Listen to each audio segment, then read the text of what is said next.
পৃথিবীতে মায়া, ভালোবাসা, শ্রদ্ধা, সম্পর্ক সব কিছুর সাথে কিন্তু স্বার্থ জড়িত নয়।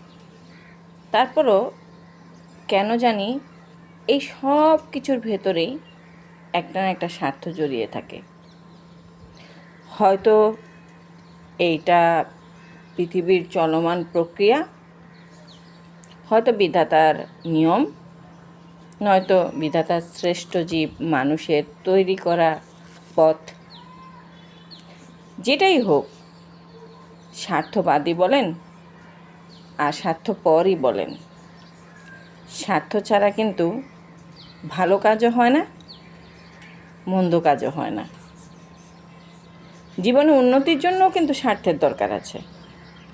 আপনি যদি নিজেকে স্বার্থপর না করতে পারেন, তাহলে আর উন্নতি করতে পারবেন না।